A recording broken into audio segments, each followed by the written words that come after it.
할렐루야. 우리 주님을 사랑하시면 아멘 하시겠습니다. 오늘도 우리 성가대의 찬양처럼 부활의 주님, 우리의 주님이 되시고 또 온 만물을 다스린 하나님, 지금까지 지켜준 하나님께서 이 4월달도 아름답고 축복된 날로 주님 지켜주실 것을 믿습니다. 2부 성가대의 찬양을 듣고 나서 우리 성가대의 찬양은 앵콜이 없냐, 제가 그렇게 물어봤는데 오늘 3부 찬양도 들어보니까 앵콜이 있어도 좋겠다. 반응이 없어서 없는 걸로. 큰 은혜를 또 하나님께 영광을 돌리고 우리 성도들에게는 큰 은혜가 넘쳐난 줄로 믿습니다. 우리 좌우에서 한번 축복하실까요? 예수님 안에서 당신에게 좋은 일이 일어나고 있습니다. 당신은 잘 되고 있습니다. 잘 될 수밖에 없습니다. 부활의 주님이 함께 하십니다. 나에게도 좋은 일이 일어나고 있습니다. 나는 잘 될 수밖에 없습니다. 부활의 주님이 나와 항상 함께 계십니다. 우리에게도 좋은 일이 일어나고 있습니다. 부활의 주님이 항상 함께 하십니다. 안산시에도 좋은 일이 나야 됩니다. 부활의 생명이 넘쳐날지어다. 할렐루야. 이 4월달 성찬 예배 나오신 우리 모든 성도님들에게도 이 4월달 한 달에 날마다 부활의 생명이 차고 넘치시기를 주님의 이름으로 축원합니다. 한번 따라 하실까요? 십자가와 부활, 이런 제목으로 말씀의 은혜를 나누기 원합니다. 우리가 쓰는 단어에 보면 분명히 내용은 정반대입니다. 내용은 정반대에 있는데 항상 함께 있어야 됩니다. 다른 말로 바꾸면 뗄래야 뗄 수 없는 관계를 이루고 있는 그런 단어들이 있더라고요. 여러분 어떻습니까? 주야, 주경야독할 때 주야, 밤낮이라는 것입니다. 밤과 낮이라고 하는 것은 분명히 다른 존재 같은데 뗄래야 뗄 수가 없는 존재입니다. 왜냐하면 밤이 있어야 낮이 있기 때문에 그러죠. 낮이 있어야 밤이 되는 것입니다. 낮이 없이 밤이 될 수 없고 또 밤이 없이 낮만 될 수도 없는 상황입니다. 고저라고 할 때 높고 낮음을 얘기할 때도 도대체 무엇을 기준으로 해서 높다고 말하고 낮다고 말할까요? 어떤 것이 같이 있을 때에 비교해서 낮은 것이 있으면 높은 것이 있고 높은 것이 있으면 낮은 것이 있다라고 말할 수 있습니다. 생과 사는 어떻습니까? 생과 사라고 하는 것은 하나하나가 굉장히 심각한 단어들이죠. 삶과 죽음이라는 것입니다. 뗄래야 뗄 수가 있을까요? 될 수가 없습니다. 왜? 삶이라고 하는 것이 있어요. 뭐가 있어요? 죽음이라는 것이 있습니다. 다시 말해서 죽음은 절대 혼자 독립적으로 존재하지 못합니다. 왜냐하면 사는 것이 있어야 죽음이 존재할 수가 있기 때문에 그렇습니다. 그런 의미에서 본다고 하면 부활은 어떻습니까? 부활이라고 하는 것은 혼자 존재할 수 있을까요? 부활은 절대 혼자 존재하지 못합니다. 뭐가 있어야 될까요? 죽음이 있어야 돼요. 부활이, 죽은 생명이 다시 살아날 때 그걸 부활이라고 말을 한단 말이죠. 그러니까 부활이라고 하는 단어는 절대로 그냥 갑자기 툭 부활이 되는 것은 없다는 것이죠. 예수님이 십자가에 고난당하시는 십자가의 고난을 죽음이라고 상징한다면 그 십자가와 부활은 뗄래야 뗄 수가 없다는 것입니다. 우리는 지난 주간에 고난 주간을 지나고 또 부활의 아름다운 축복 예배를 드렸습니다. 우리는 이때까지 십자가와 이 부활을 조금 분리돼서 생각했던 것 같아요. 이번 4월 첫째 주 성찬 예배를 맞으면서 십자가의 완벽한 그리스도의 죽음이라는 과정을 통해서 그 완벽한 죽음이 있어야 뭐가 있을까요? 완벽한 부활이 있는 줄로 믿습니다. 우리는 첫 번째로 이 완벽한 부활의 은총을 위해서 반드시 십자가에서 죽으셔야만 하셨던 예수 그리스도의 모습을 한번 살펴보기를 원합니다. 인간은 원래 존재적으로 죽음이 없는 존재였습니다. 그런데 그 죽음이 없는 영생하는 존재였는데 그 영생의 삶을 무너뜨리는 것이 바로 죄라고 성경은 말하고 있습니다. 그 죄가 범죄한 즉 죽으리라. 선악과를 따먹는 것을 범죄라고 말하는데 범죄는 다른 것이 아닙니다. 하나님 말씀을 벗어나는 것이 죄고 그 죄는 바로 하나님과의 단절을 상징하기 때문에 죽음을 가져오는 것입니다. 죽음의 대가는, 죄의 대가는 아주 처참합니다. 창세기 3장 16절로 20절에 보면 아담과 하와가 하나님 앞에 범죄하여 선악과를 따먹고 난 다음에 그들의 삶 속에 다가온 죄의 심판의 대가입니다. 또 여자에게 이르시되 내가 내게 임신하는 고통을 크게 더하리니 내가 수고하고 자식을 낳을 것이며 너는 남편을 원하고 남편은 너를 다스릴 것이니라 하시고 아담에게 이르시되 내가 네 아내의 말을 듣고 내가 내게 먹지 말라고 하는 것은 하나님의 계명이고 명령이고요. 한 나무 열매를 먹었은즉 무슨 뜻일까요? 계명을 어기고 말씀을 어겼고 하나님과의 관계가 분리됐으니 죽음이 다가올 수밖에 없죠. 땅은 너로 말미암아 무엇을 받고? 저주를 받고. 죄는 가져오는 것이 잠시 달콤하지만 저주를 가져옵니다. 심판을 가져오고 크든 작든 죽음을 가져옵니다. 너는 내 평생에 수고하여야 그 소선을 먹으리라. 왜 그럴까요? 하나님과 분리됐기 때문에 자신의 삶을 스스로 책임질 수밖에 없는 것이죠. 땅이 내게 가시덤불과 엉겅퀴를 낼 것이라. 내가 먹을 것은 그 밭의 채소인즉 내가 흙으로 돌아갈 때까지. 이제까지 죽음이라는 개념을 몰랐던 아담과 하와에게 죄의 심판이 다가오니까 저주가 임하고 죽음이 선고되는데 흙으로 돌아간다라고 표현하고 있습니다. 흙으로 돌아갈 때까지 얼굴에 땀을 흘려야 먹을 것을 먹으려니 내가 그것에서 취함을 입었습니다. 너는 흙이니 흙으로 돌아가라. 돌아갈 것이니. 이게 바로 죽음의 선고고 사형의 선고고 사망의 선고죠. 아담이 그의 아내 이름을 하와라 불렀으니 그는 모든 산자의 어머니가 됨이더라. 자, 아담과 하와가 죄를 지음으로 말미암아 그 대가로 죽음과 저주와 질병과 상처가 다가왔습니다. 죽음이 다가왔다는 것은 인간의 삶 가운데 하나님과의 관계가 단절됐다는 것을 말하는데 하나님은 자기 백성과 단절되기를 원치 아니하고 사람은 하나님과 단절돼서 절대로 살아갈 수가 없는 존재입니다. 그래서 구약 성경 속에 보면 하나님께서는 죄로 죽어버린 인류를 그 인간을 회복하는 길로 짐승의 피를 흘리고 있습니다. 창세기 3장 21절에 보면 21절에 볼까요? 창세기 3장 21절. 야훼 하나님이 아담과 그의 아내를 위하여 무엇을 입히십니까? 가죽옷을, 양을 잡아서 피를 흘리고 그리고 그 가죽을 벗겨서 아담과 하와의 죄의 수치를 가리웠다고 말하고 있는데 가죽옷이라고 하는 것은 그냥 보니까 뭐 무수탕 가죽 좋겠다 할지 모르겠지만 피의 대가입니다. 생명을 잃고 그 생명을 잃어서 그 피 흘림의 대가로 아담과 수치를 가리고 죄를 덮는 그런 구원의 은총을 베풀어 주는 것입니다. 이것은 성경 속에서 피의 개념으로 흘러내리고 있는데 피라고 하는 것은 굉장히 이중적인 의미를 가지고 있습니다. 피는 곧 죽음을 상징하거든요. 죽음을 상징하는데 그의 피의 대가로 생명이 산다고 하면 피는 곧 죽음을 상징하면서 뭐를 상징할까요? 생명을 상징하고 구원을 상징합니다. 출애굽기 12장에 보면 유월절 어린 양의 피가 바로 죽음인데 생명과 구원을 상징했습니다. 출애굽기 12장 12절로 24절에 보면 내가 그 밤에 애굽 땅에 두루다니며 사람이나 짐승을 막론하고 애굽 땅에 있는 모든 처음 난 것을 다 치겠다고 말하죠. 생명을 끊겠다고 말하는 것이면 죽음을 상징하는 것이죠. 애굽의 모든 신을 내가 심판하리라. 나는 야훼 하나님이라. 내가 애굽 땅을 심판하여 생명을 다 쳐서 멸하게 될 때에 무슨 피가?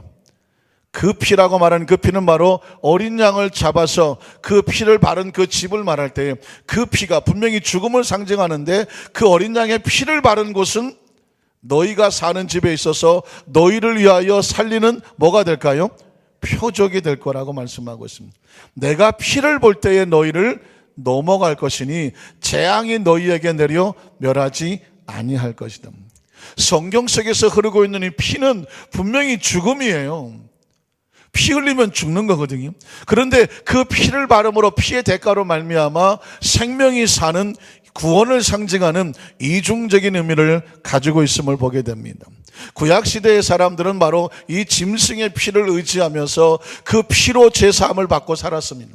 그러다가 보니까 어떻게 해야 돼요? 매일 밥 먹고 뭐 해야 돼요?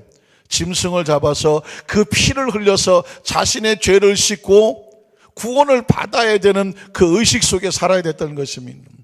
어떻게 날마다 짐승의 피를 의지할 수 있을까? 신약시대에 사는 우리 저와 여러분에는 예수 그리스도의 십자가의 피가 바로 짐승의 피가 아닌 영원히 단번에 드리는 피의 속죄제사가 된다고 성경은 말씀합니다.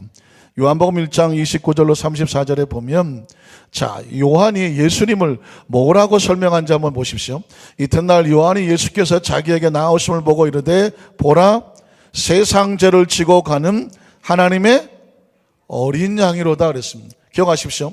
아담과 하와의 죄를 덮기 위해서 하나님께서 양을 잡아 피를 흘리고 그 가죽옷으로 그들의 수치를 가리워 주었습니다.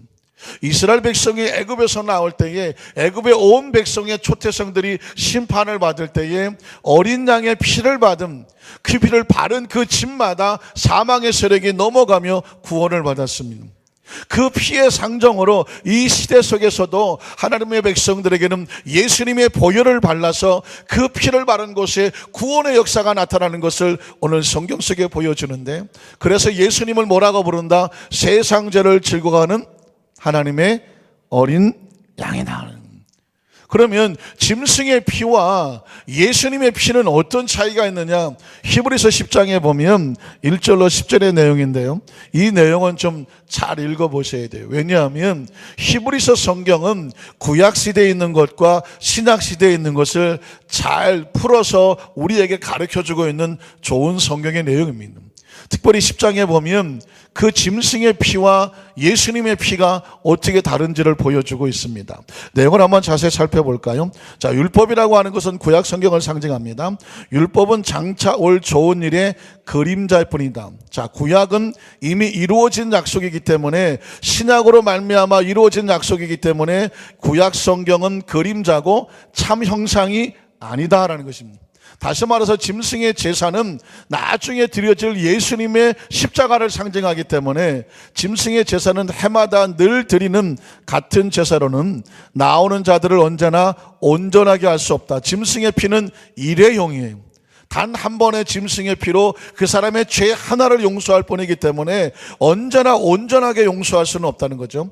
그렇지 않았다고 한다면 섬기는 자들이 단번에 정결하게 되어 다시 죄를 깨닫는 일이 없었을 것이지만 어찌 제사 드린 일을 그치지 아니하였어요. 구약시대는 날마다 피의 제사가 피비린내가 났습니다. 그러나 이 제사 드리는 해마다 죄를 기억하게 하는 것이 있나니 영원히 없이 하지 못한다는 것이죠. 이런 황소와 염소의 피가 능히 죄를 없이 하지 못합니다. 구약시대의 짐승의 피는 온전하지 못했다는 것입니다. 그러므로 하나님, 여기서 말하는 주는 하나님, 또 보내시는 예수 그리스도, 예수께서 세상에 임하실 때에 이르시되 하나님이 제사와 예물을 원하지 아니하시고, 여기서 말하는 제사와 예물은 형식적인 것입니다. 죄를 짓고 양 한 마리 잡으면 돼, 뭐 2마리 잡지, 이런 식으로 그 피의 제사의 중요성을 잃어버리고 의식과 형식이 남은 그런 제사와 제물은 하나님께서 원하지 않는다는 것입니다. 오직 나를 위하여 우리를 위해서 한 몸을 예비하셨도다.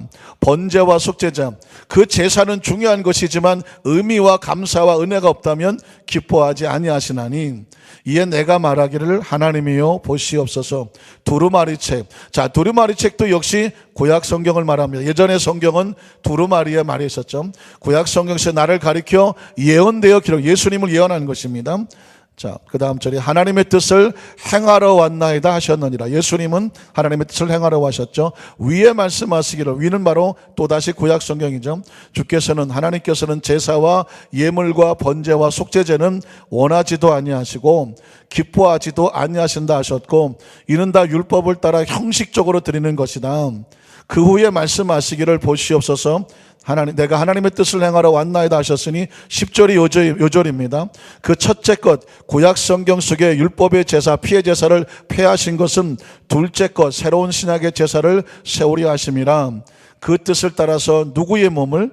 예수 그리스도의 몸을 단번에 들이심으로 말미암아 우리가 온전하게 거룩함을 얻었다는 것입니다.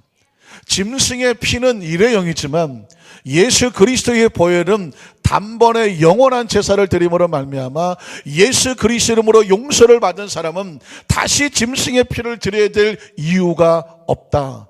이것이 바로 성경 속에서 말하고 있는 예수 그리스도의 보혈의 능력이라는 것입니다. 우리가 이 신앙생활하면서 이런 질문 해보셨습니까? 왜 예수님이 십자가를 지셔야 됐을까? 우리 안산교회 성도들은 원체 믿음이 좋으셔서 그런 질문을 한 번도 안 해보셨을지 몰라요.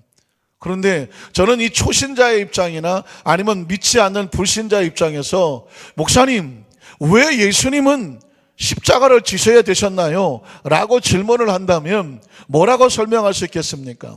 구약 성경 속에 죄를 지은 아담과 하와 그 인간의 죄의 대가는 죽음과 저주의 심판이 있는데 그 죽음이라는 것을 죽음에서 건지기 위해서는 부활이 필요한데 부활이 있기 위해서는 뭐가 필요하다고요? 또다시 죽음이 필요한 것이죠. 그래서 짐승의 피를 의지해서 사람이 구원과 은총을 얻었다고 한다면 이제 짐승의 피는 온전하지 아니하니 누구의 피가?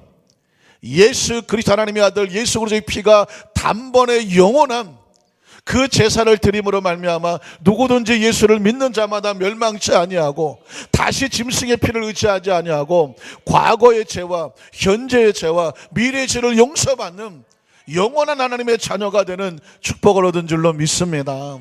예수님을 구주로 믿으시면 아멘 하시길 바랍니다. 이게 바로 우리가 예수님을 구주로 믿으며 예수님이 십자가에 달리신 이유에 대해서 정확하게 알는 우리의 신앙 고백이 되는 것입니다. 그렇다고 한다면 이제 두 번째로 십자가에 죽으셔야 했던 예수 그리스도가 아니라 이제는 부활의 은총을 위해서 십자가에서 실제로 온전하고 완전하게 죽으시는 예수 그리스도의 모습을 한번 살펴보겠습니다. 마태복음 26장 36절로 46절에 보면 예수님께서 겟세마네 동산에서 기도하시는 모습이 기록되어 있습니다. 이 말씀을 같이 제가 읽으려고 하는데 예수님께서 겟세마네 동산은 아직 십자가에 달리지 아니하신 것이죠. 근데 제가 예수님은 십자가에 겟세마네 동산에 이미 죽으셨다고 말하면 목사님은 성경을 잘 모르시는 모양인데 예수님은 골고다의 언덕에서 죽으셨지 겟세마네에서 죽으신 게 아닙니다 라고 그렇게 말씀하실지 모릅니다. 맞는 이야기죠. 골고다의 언덕에서 죽으셨습니다. 그러나 제가 볼 때는 예수님은 겟세마네 동산에서도 이미 심정적으로 죽은 자와 방불했었습니다. 어쩐지 한번 확인해 보시겠습니까? 같이 읽어볼까요? 이에 예수께서 제자들과 함께 겟세마네라는 곳에 이르러 제자들에게 이르시되 내가 저기 가서 기도할 동안에 너희는 여기 앉아 있으라 하시고 베드로와 세베대의 두 아들을 데리고 가실새 잘 보십시오. 고민하고 슬퍼하사 이에 말씀하시되 내 마음이 내 심정이 지금 내 마음에 느끼고 있는 이 모든 감정이 매우 고민하여 뭐 하게 됐어요? 죽게 됐다고 말합니다. 죽을 지경이 됐습니다. 예수님이 흘리는 그 땀방울이 모세혈관이 터져서 얼마나 심령이 처절하게 정말 피가 마르고 심장이 마르고 애가 타고 그 죽음의 고통 앞에서 정말 죽을 지경의 고통을 느끼시는지 그 혈관이 터져서 흐르는 땀방울이 흐르는 눈물이 피눈물이고 피방울이라고 말하고 있습니다. 내 심정이 이렇게 죽을 지경, 아니 죽은 자와 같은 거죠. 너는 여기 머물러 나와 함께 깨어 있어 달라. 이렇게 처참하게 부르짖고 제자들에게 말씀하시는 예수님의 모습을 볼 수가 있습니다. 우린 여기서 예수님의 모습을 보면서 아니 하나님의 아들이 그 죽음의 십자가 앞에서 당당하게 올라가지 아니하시고 왜 겟세마네 동산에서 그렇게 처참하게 내가 심정이 죽을 지경이다라고 그런 표현, 나약한 모습을 보이셨을까? 혹시 이렇게 질문하실 분이 계실지도 모르겠습니다. 그러나 사랑하는 성도 여러분, 예수님은 완전한 하나님이시겠지만 완전한 인간의 육체의 몸을 가지고 이 땅에 오셨습니다. 이 땅에 사는 육체는요, 죽음 앞에서는 절대로 죽음 앞에서 두려워하지 않을 육체는 없는 것입니다. 그리고 육체는 본능적으로 죽음을 싫어해요. 육체는 어떻게든지 살고자 하는 생존 본능이 있기 때문에 죽음의 자리에 육체가 느껴지면 그 순간부터 육체는 두려워 떨지 않을 수가 없는 것입니다. 어떤 사형수가 사형 집행장으로 가는데, 여러분 혹시 들어보셨습니까? 사형 집행장으로 가는데 그 형틀에 올라가기 전에 이제 눈을 가리고 계단을 올라가야 되는데, 눈을 가리고 계단에 올라가다 보니까 그만 헛디뎌서 앞으로 꼬꾸라질 뻔했습니다. 꼬꾸라질 뻔하다가 가까스로 중심을 잡고 일어서면서 했던 말 기억하십니까? 하마터면 죽을 뻔했네. 그냥 하마터면 죽을 뻔했다는. 불과 몇 분 후에 그 형틀에서 사형을 당할 사형수도 그 몇 분에 살아있는 그것을 얼마나 소중히 여기든지 그 전에 죽고 싶지 않다는 것입니다. 이건 육체를 가진 모든 생명들은 본능적으로 살려고 몸부림을 치는 것입니다. 최근에 어떤 성도님께서 치과를 다녀오셨는데 어금니 하나를 뽑으셨어요. 그런데 그 의사가 치과에 와서 어금니 하나를 뽑아야 된다고 날짜를 정한 그때부터 몸이 사시나무 떨리듯이 떨립니다. 그 치과에 가서 앉아있을 생각을 하니까, 또 이빨을 뽑을 생각을 하니까 얼마나 마음이 고통하고 졸이든지. 또 이빨을 뽑으셨다네. 뽑으시고 와서는 한동안 말을 못하겠더래요. 별의별 생각이 다 드는데 나 이러다가 죽는 거 아니야? 이빨 하나 뽑았다고 해 사람의 마음이 그렇게 약해지더라는 것이었습니다. 사실 저도 개인적으로 생각해보면 제일 가기 싫은 데가 어디예요? 치과예요. 왜? 인간의 힘으로 아무것도 못하고 쭈그리고 앉아서 입만 벌리고 있는 곳이 치과예요. 제가 해보니까 스케일링 같은 거 하러 이렇게 가서 보면 치과에 앉으면 의사 선생님이 벌리세요 입. 더 벌리세요. 벌리고 어떻게 해야 돼요? 그대로 꼼짝하지 마세요. 뭘 그냥 물로 쏘고 갈고 뭐 핀셋이 들어오고 뭐 빨아내고 막 그동안 뭐 해야 돼요? 꼼짝없이. 세상에 이렇게 저항도 못하고 꼼짝없이 뭐 하기만 기다려요? 끝나기만 기다려요.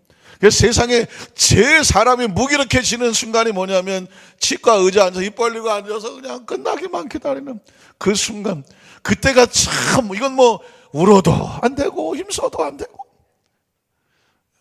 기도하면 좀 될란가? 어쨌든 이 사람이라고 하는 것이요, 육체가 그 어떤 죽음의 위기 앞에서, 큰 고통의 위기 앞에서는 한없이 나약해지는 것입니다. 저는 예수님께서 심히 민망하여 죽게 됐다는 것이 얼마나 감사한지 몰라요. 만약에 예수님이 숙범면처럼 있어서 아무런 고통도 못 느끼고 그러셨다고 하면 우리가 우리의 삶 가운데 힘들고 어려움을 당해서 눈물 흘릴 때 뭐라고 말하겠어요? 아이고 이거 믿음도 없는 것들이 그냥 그걸 가지고 오라, 그거 가지고 놀래. 아마 예수님께서 우리에게 큰 꿀밤 먹이셨을 거예요. 그러나 저는 성경 속에서 아주 지극히 인간적인 예수님 모습을 보면서 너무 감사한 것이 뭐냐면 그분이 우리의 무엇을 아신다? 아픔을 아시고, 우리의 눈물을 아시고, 죽음에 대한 공포를 아시고, 큰 육체의 고통의 상처 속에 흘리는 눈물을 주께서 아시는 거예요. 정말 심히 고민하여 죽게 될 지경에 그런 상황에 처해서 눈물을 흘릴 때 주님께서 야 임마 그거 좀 못해, 믿음이 없어갖고 이러지 않으시는 거예요. 어떻게 하시겠습니까? 같이 울어주시고 그 마음을 알아주시고 위로해주는 거예요. 어떤 성도님이 그러시더라고요. 목사님 저는 교회에 울러갑니다. 왜요? 너무 힘들고 어려서 어디 울 데도 없고 주님은 내 마음을 아시기에 예배에 참석해서 나는 말씀 듣다가 울고 기도하다가 울고 찬양하다 울고 울러 가신대. 근데 그 마음을 듣는데 얼마나 마음이 뭉클거리는지 모릅니다. 여러분 가운데 혹시 예배에 우시러 오시는 분이 계십니까? 잘 오셨어요. 왜냐하면 주님께서 그 심정을 아시기 때문에. 예수님도 울고 계시지 않습니까? 내 심정이 심히 민망하여 죽게 되었다. 그러니 그런 심정으로 나와 있는 사람들 마음을 주님께서 어떻게 하시겠습니까? 내가 내 눈물을 알고 내 아픔을 안다. 그렇습니다. 사랑하는 성도 여러분, 오늘 주님께서 십자가에서만 죽으신 것이 아니라 겟세마네 동산에서 그 심정으로 이미 죽음의 심정으로 기도하셨습니다. 또한 예수님께서는 빌라도의 법정에서 베드로에게 부인당하시면서 이미 그 심정은 죽은 자와 같지 않겠습니까? 마태복음 26장 69절로 75절에 보면 그 사랑했던 제자 베드로에게 부인당하는 모습이 나옵니다. 저는 이 장면을 읽을 때마다 눈물이 나고 이 장면을 통해서 예수님 어떤 심정이었을까? 베드로가 부인할 때 과연 예수님은 어떤 마음이었을까? 여러분 한번 상상해 보시겠습니까? 같이 읽어볼까요? 베드로가 바깥들에 앉았더니 한 여종이 나와 이르되 너도 갈릴리 사람 예수와 함께 있었지? 라고 고발을 합니다. 베드로가 모든 사람 앞에서 얼마나 당황했을까요? 겨우 숨어 있었는데 한 계집종이 자기를 알아보고 그렇게 사람들이 드러내니까 그는 얼마나 떨리는 목소리로 부인하면서 가로되 나는 네가 무슨 말 하는지를 알지 못하겠어. 아마도 완강하게 부인을 했을 것입니다. 그래서 슬슬 앞문까지 도망을 치려고 나가는 것 중이었습니다. 그때 다른 여종이 그를 보고 또 말합니다. 거기 있는 사람들에게 말하되 이 사람을 보십시오. 이 사람은 나사렛 예수와 함께 있었던 것을 내가 보았습니다. 소리를 질러댑니다. 베드로가 그냥 말해서는 안 될 것 같아요. 침을 뱉고 맹세합니다. 또 부인합니다. 아니야 난 저 사람 몰라. 그리고 말합니다. 난 그 사람을 도무지 알지 못한다. 그는 거기 있어서는 목숨을 잃을 것 같습니다. 그래서 도망치기 시작하고 거의 문까지 나왔을 때 곁에 있던 사람들이 또 한 사람이 나와서 베드로에게 소리질러 말합니다. 너도 진실로 그 도당이야. 나사렛 도당이야. 네 사투리가 네 말소리가 갈릴리 나사렛 사람 아닌가? 너를 포명한다고 말했습니다. 이제 베드로는 다른 어떤 방법이 없었습니다. 그가 저주합니다. 그리고 맹세합니다. 그리고 단호하게 아주 냉혹한 소리로 완강히 부인하면 나는 그 사람을 도무지 알지 못한다 라고 소리를 지릅니다. 그리고 미친 듯이 뛰쳐나갑니다. 그랬더니 곧 닭이 울었다고 말합니다. 75절에 보니까 베드로가 예수의 말씀을 닭 울기 전에 내가 3번 나를 부인하리라 하시며 생각나서 밖에 나가서 심히 뭐랄까요? 왜 울었을까요? 왜 통곡을 했을까요? 그렇게 소리 지르고 부인하고 배분하고 저주하고 침뱉고 도망친 놈이 왜 울었을까요? 마음은 그렇게 하고 싶지 않았잖아요. 마음은 그렇게 하고 싶지 않았어요. 예수님이 십자가에 나는 그 십자가에 같이 달려가면서 저분이 나의 스승이라고, 내가 믿는 구주라고, 하나님의 아들을 고백했던 그라고 내가 수제자라고 뛰쳐나가고 싶었단 말입니다. 근데 뭐가 안 돼요? 육신이 안 돼요. 더 살고 싶어요. 집에 병들어 놓이는 장모도 생각이 나고 예수가 다시 부활한다는 소망이 없어요. 이대로는 개죽음을 당할지도 모르겠다는 생각이 드니까 도망치고 싶은 것이었습니다. 사랑하는 사람, 가장 믿었던 베드로에게 부인당하신 그 순간에 예수님의 마음은 어땠을까요? 예수님의 심정은 어땠을까요? 혹시 여러분 가장 믿었던 사람에게 믿는 도끼에 발등 찍힌다고 발등 찍혀보셨습니까? 정말 믿었던 사람에게 그런 심정을 가져본 사람은 아마 지금 예수님의 마음을 아마 조금은 이해하실지 모르겠습니다. 남녀간의 사랑을 하고 연애를 하다가도 결혼까지 약속하고 하다가도 잘못해서 배반당하고 배신당하면 또 사업을 하다가 엄청난 돈을 투자하기도 하고 그렇게 믿었던 사람에게 재산을 날려버리면 사람들이 극단적인 선택도 하더라고요. 어디까지 갑니까? 스스로 목숨을 끊더라고요. 그러니까 사실상 살아있더라도 그 배반을 당하고 배신을 당하는 그 심정은 정말 살아있는 것만 못할 정도로 처참할 못할 거예요. 바로 면전 앞에서 가장 사랑하는 제자 베드로가 예수님을 부인했습니다. 우리는 베드로만 바라볼 게 아니라 예수님도 바라봐야 되지 않을까요? 그 순간에 예수님은 얼마나 처참하게 피 흘리고 계셨을까요? 어느 목사님께서 기도하시다가 그 환상 가운데 예수님을 보게 됐습니다. 꿈속에 또 기도 가운데 환상 가운데 주님을 본다는 걸 얼마나 감사합니까? 그 주님을 만났는데 그 나타나신 주님은 부활의 새로운 세마포를 입고 환하고 밝은 모습이 아니셨다는 것이었습니다. 거기서 보니까 그 꿈속에 보이신 예수님 모습은 여전히 십자가에서 피 흘리시는 모습이었습니다. 그 목사님이 깜짝 놀라서 주여 어쩌자고 아직도 십자가에 몸짓고 피 흘리고 계십니까? 부활의 세마포의 옷을 입고 영광의 광채로 오셔야 되지 않습니까? 그랬더니 주님께서 이렇게 말씀하더라는 것입니다. 네가 나를 부인할 때, 네가 나보다 세상을 더 선택할 때, 네가 육신의 종력과 안목의 종력에 따라서 세상과 더 어울리고 나갈 때, 그건 바로 네가 나를 부인하는 거라는 거예요. 우리는 정말 쉽게 세상을 선택하지 않습니까? 우리는 정말 세상을 욕심에 따라서 내가 하고 싶은 걸 하기 위해서 쉽게 주님을 저버리지 않습니까? 아무리 주님의 날이지만 내가 바쁘면 내일을 먼저 할 수 있다고 하지 않습니까? 아무리 주님의 것 11절 드리고 예물을 드린다고 하지만 내가 필요하면 나 먼저 써야지 할 때가 얼마나 많습니까? 세상의 친구들이 조금만 눈 감고 나하고 합치면 더 많은 걸 얻을 수 있다고 했을 때 분명히 잘못된 거 알지만 그냥 소금 다가갈 때가 있지 않습니까? 그때 그 순간에 주님의 심정을 생각해 보셨습니까? 그 목사님은 거기서 무릎 꿇고 거꾸로 지면서 통곡했다고 합니다. 우리가 잠깐 주님 앞에 우리가 잘못된 행동을 할 때 그 순간에 내가 죄를 짓는 정도가 아니라 예수님을 또다시 십자가에 못 박는 거라는 거죠. 그 주님께서 내가 너를 대신하여 다시 십자가에 못 박히는 줄. 저는 그 목사님의 간증을 듣고 굉장한 충격을 받았습니다. 오늘 저와 여러분의 삶의 장 가운데 우리는 마음은 원이라도 육신이 약해서 쉽게 무너질 수 있습니다. 쓰러질 수 있고, 그리고 또 자꾸 죄 앞에 갈등합니다. 근데 그 순간에 주님의 눈빛을 기억하십시오. 그 순간 주님께서는 우리가 주님 앞에 배반하고 배신하고 우리를 부인하는 모습을 통하여 십자가에 또다시 올라가 피 흘리시는 예수님의 모습, 그 예수님의 모습은 바로 그 빌라도 법정에서 베드로의 부인 앞에서 고통당하여 죽은 심령 같은 예수님의 모습과 같은 것입니다. 드디어 마태복음 27장 45절 50절에 보면 예수님은 골고다의 언덕에서 실제로 완전한 죽음을 맞으셨습니다. 제6시로부터 온 땅에 어둠이 임하여 제9시까지 계속되더니 제9시쯤에 예수께서 크게 소리질러 이르시되 엘리 엘리 라마 사박다니 하시니 이는 곧 나의 하나님 어찌 나를 버리셨나이까 하는 뜻이라.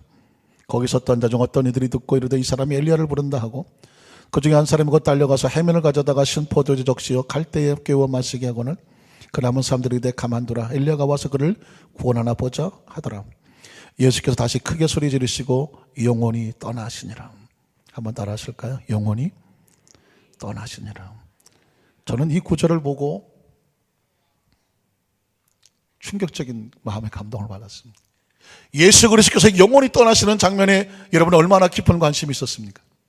이 구절을 놓고 얼마나 깊이 묵상해 보셨습니까? 하나님의 아들이 이 땅에 오신 목적은 바로 이것 때문에 오신 것이었어요. 그 영원히 이 세상에서 떠나는 죽음을 막기 위해서 골고다를 올라갔고 십자가를 지셨고, 그리고 온몸에 물과 피를 쏟아지는 처참한 고통 속에 서서 마지까지 생명을 내어주는 장면을 성경은 뭐라고 말하냐면 영원히 떠나더라. 완벽한 죽음이지. 그런데 저에게는 이것이 완벽한 승리로 들립니다. 왜 그럴까요? 영원히 죽고 영원히 떠났다는 얘기는 완벽한 죽음이거든요. 이제 남은 건 뭐밖에 없을까요? 부활밖에 없는 거예요. 예수께서 영원히 떠나시는 완벽한 죽음 앞에 저와 여러분은 지나간 삶 속에서 우리를 그토록 괴롭혔던 죄의 문제, 저주의 문제, 가난의 문제, 죽음의 문제가 예수님이 영원히 떠나시는 순간 그 완벽한 죽음과 함께 깨끗이 사라져버리는 건 예수의 죽음이 우리의 죽음입니다. 믿으십니까? 예수의 죽음이 우리의 죽음이 돼야 그 다음에 예수의 생명이 우리의 생명이 되고 예수의 부활이 우리의 부활이 되는 것입니다. 예수님께서 죽으셨습니다. 그 처참한 고통의 순간에 어떤 일이 벌어졌냐면 놀랍게도 다른 무덤에서 부활하는 역사가 나타나고, 그리고 성전의 휘장이 찢어져 버림으로 말미암아 그전에는 대제사장의 짐승의 피를 의지해서 하나님께 나아갈 수가 있었는데 이제는 누구든지 주를 믿는 자마다 예수의 보혈을 의지해서, 왜냐하면 우리의 지나간 과거의 죄와 현재와 미래의 죄가 예수님이 십자가에서 영원히 떠나가시는 그 완벽한 죽음 앞에서 깨끗이 장사된 바 되어버렸으니 이제는 그 피공로를 의지해서 하나님 아버지께 나아가는 의인의 축복을 얻게 된 줄로 믿습니다. 이제 남은 건 뭐밖에 없다고요? 부활밖에 없습니다. 그래서 세 번째로 사망을 깨뜨리시고 부활하시는 예수 그리스도의 모습을 함께 살펴봅니다. 예수님이 부활하신 가장 첫 번째 증거는 바로 빈 무덤이었습니다. 마가복음 16장 1절로 8절에 보면 예수님의 무덤이 비어진 것을 성경은 이렇게 기록합니다. 안식일이 지남에 막달라 마리아와 야고보의 어머니 마리아와 또 살로메가 가서 예수께 바르기 위하여 향품. 자, 여러분 보십시오. 성경은 인간의 관점과 하나님의 관점을 이렇게 대비를 시키고 있는데요, 인간은 어떻게 생각하냐면 예수님이 죽었다라는 것에 초점이 있기 때문에 향품, 여기서 말하는 향품은 화장품이 아닙니다. 시신에 바르기 위한 어떤 시신을 위한 그런 향품을 말하는 것입니다. 향품을 사다가 죽었다, 죽음을 말하는 거죠. 안 씻고 첫날 매우 일찍이 해돋을 때 그 무덤은 뭘 상징할까요? 죽음을 상징합니다. 여전히 사람들은 죽음밖에 생각 못합니다. 서로 말하되 누가 우리를 위해서 무덤의 문에서 돌을 굴려 두리요. 자, 마리아들은 생각하기를 예수의 시신은 아직 어디 있다고 생각합니까? 무덤 속에 갇혀 있다고 생각을 합니다. 눈을 들어본 적 벌써 성경의 관점 이렇게 말합니다. 그 죽음의 문을 갖추었던 돌이 어떻게 됐어요? 굴려져 있다, 열려져 있다고 말하고 있습니다. 지금 우리의 의식과 시선을 죽음의 상황에서 어디로 바꾸고 있냐면 부활로 바꾸고 있는 것입니다. 무덤에 돌이 굴려져 있는데 그 돌이 힘이 크더라 사람이 옮길 수 없는 것이라는 것입니다. 무덤에 들어가서 보니까 시신이 있어야 되는데 흰옷을 입은 한 청년, 그것은 천사를 말하는데 흰옷을 입은 한 청년이 우편에 앉은 것을 보고 놀랐습니다. 무덤엔 죽은 자가 있어야 되는데 살아있는 존재가 보이니까 놀라죠. 청년이 이르되, 천사가 이르되 놀라지 말라. 너희가 십자가에 못 박힌 나사렛 예수, 죽은 자를 시신을 찾는구나. 그러나 그가 뭐 하셨고? 살아나셨고. 근데 12명만 아멘을 하시는 거예요. 그가 뭐 하셨고? 살아나셨고. 여러분, 성경 속에 딱 두 가지, 그가 죽으셨고 그가 살아나셨다. 우리가 그 안에서 죽었고 그로 말미암아 살아나셨다. 우리의 근본적인 우리의 관점은 뭐냐면 그와 함께 죽었고 그와 함께 살았다는 것입니다. 나머지는 전부 다 액세서리 아닌가요? 예수가 죽었고 예수가 살아나셨다는 것이 가장 핵심적인 주제입니다. 그리고 저의 운명을 바꿔놓지 않습니까? 우리의 운명, 그리스도와 함께 옛사람이 죽어지고 새 사람으로 살아났다는 것입니다. 그러니까 그가 살아나셨고 하면 어떻게 돼요? 기뻐서 춤을 추고 그냥 한 바퀴 돌고 막 소리 지르고 난리를 쳐야죠. 어떻습니까? 완벽한 죽음의 고통을 겪어본 사람이 진정한 그가 살아났다라는 부활의 단어 앞에서 기쁨의 춤을 출 수가 있는 거죠. 그가 살아나셨고 여기 계시지 아니하니라. 보라 그를 두었던 것이니라. 가서 그의 제자들과 베드로에게 이르기를 예수께서 너희보다 먼저 갈릴리로 가시나니 전에 너희에게 말씀하신 대로 너희가 거기서 배우리라 하라 하는지라. 여자들이 몹시 놀라 떨며 나와 무덤에서 도망하고 무서워 아무에게 아무 말도 하지 못하더라. 여자들이 몹시 놀라 떨며, 왜 떨었을까요? 죽은 자가 살아난다는 것을 상상해 본 적이 없는데 그 현장 앞에서 부활의 소식을 들었습니다. 우리 안산교회 성도들은 워낙 믿음이 좋으셨고요. 몸은 이 땅의 3차원에 사셔도 영혼은 늘 천국에 있기 때문에 별로 부활의 감동이 없으신 것 같아요. 저는 부활의 감격이 얼마나 놀라운지 몰라요. 왜 감격이 놀라우신가? 예수님 자신이 그 부활의 몸체를 자니고 백성들에게 보여주기 위해서 얼마나 기쁨과 설렘으로 찾아오셨는지 그런 심정을 눈치챘기 때문에 그렇습니다. 부활의 몸을 보여주시는 예수 그리스도, 마가복음 16장 9절 14절을 보면 예수님은 자신의 몸을 자꾸 보여주고 싶어요. 내가 이렇게 부활했다는 것을 보여주고 싶어요. 왜 그럴까요? 사망이 끝인 줄 있는 사람들에게 그 너머의 세계의 차원으로 인도하기 때문에 그렇죠. 예수께서 안식고 첫날 이른 아침에 살아나신 후 이런 단어를 어떻게 해야 되나요? 한 몇 시간씩 보고 앉아 있어야 되지 않을까요? 살아나신 후. 이 땅에서는 상상할 수 없는 사건입니다. 그럼 우리에게는 반드시 필요한 사건인데, 예수님이 생명으로 오신 사건인데, 죽음을 물리치신 사건인데, 사망이 깨져나가는 사건인데, 사망이 부서져 나가는 사건인데, 표현이 어려워서 한 줄로 쓴 살아나신 후 어떻게 됐나요? 전에 7 귀신을 쫓아내어 주신 막달라 마리아에게 주님께서 먼저 보여주셨습니다. 마리아가 가서 예수와 함께 했던 사람들이 슬퍼하며 울고 있는 중에 이 일을 알렸습니다. 예수가 살아나셨다. 그런데 11절을 보면 그들은, 예수님의 제자들은 예수께서 살아나셨다는 것과 마리아가 보셨다는 것을 듣고도 뭐하지 않더라? 믿지 않았더라. 예수님 살아났다는 얘기를 듣고도 믿지 않아요. 계속 이어집니다. 그 후에 그들 중 2사람이 걸어서 시골로 갈 때 예수께 다른 모양으로 그들이 나타나 엠마의 2 제자에게 보여줬습니다. 엠마의 2 제자가 가서 남은 제자들에게 알렸습니다. 예수가 살아났다. 그리고 우리는 그분을 만났다라고 말합니다. 제자들은 역시 뭐하지 않습니까? 믿지 않습니다. 14절, 그 후에 11제자가 음식 먹을 때에 예수께서 그들에게, 믿지 않는 그들에게 복음의 소식을, 부활의 소식을 듣고도 믿지 않는 그들에게 나타나서 그들의 믿음 없는 것과, 무슨 믿음이 없습니까? 예수님이 부활했다는 것을 믿지 않는 믿음 없는 것, 마음이 완악한 것, 그들의 전한 소식을 듣고도 믿지 않았던 완악한 것들을 꾸짖으시니 이는 자기가 살아난다는 것을 본 자들의 말을 뭐하지 않았다? 믿지 아니하였다. 예수님께서 지금 제자들에게 보여주신 것은 죽어도 살아난다라고 하는 부활의 메시지였습니다. 그리고 내가 살아났다라고 하는 부활의 주님을 보여주는 것이고 믿는 것이었습니다. 오늘 이 시대 속에서도 마찬가지입니다. 주님께서 우리가 원하시는 것은 뭐냐면, 이 세상은 사망으로 가득하지 않습니까? 영웅호골 절세가인 누구를 막론하고 죽음 앞에 살아난 사람은 없습니다. 왜 예수가 그리스도인가? 예수님만이 사망의 권세를 깨뜨리시고 부활하심을 통해서 예수를 믿는 자마다 멸망치 아니하고 영생을 얻되, 영생을 얻으려면 죽음에서 살아나야 되죠. 우리에겐 부활의 생명이 있는 것입니다. 그리고 영생의 축복을 얻게 되는 줄로 믿습니다. 오늘 말씀의 마지막 핵심은 뭐냐면 부활을 아는 것으로 끝나지 않더라는 것입니다.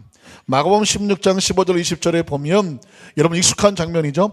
또 이르시되 너희는 온 천에 다니며 만민에게 뭐를 전해라? 복음을 전파하라고 말해요. 이게 무슨 복음일까요? 예수 그리스도가 살아나셨다는 부활의 복음입니다. 당신도 예수님 안에서 다시 산다는 복음입니다. 그리고 영생이 있다는 복음입니다. 지구상의 삶이 끝나더라도 이 세상이 끝이라고 생각하지 말라. 하나님 나라에서 영원히 사는 영생의 복음이 있다는 것입니다.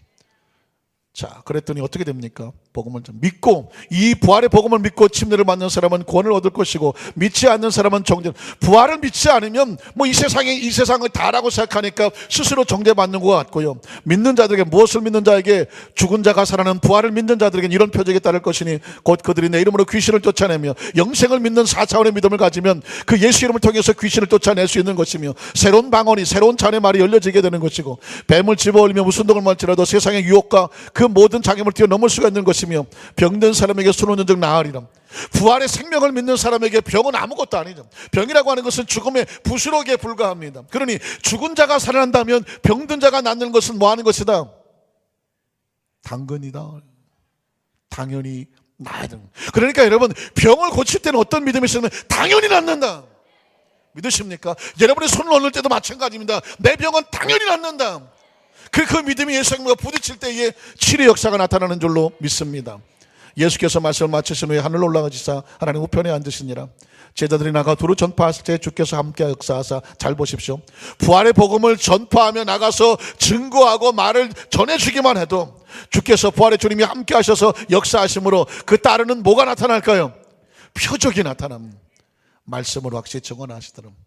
저는 이렇게 기도합니다. 우리 안산교회 성도들이 부활의 복음을 증거하는데 주님의 역사가 함께 하셔서 표적이 나타나게 하십시오.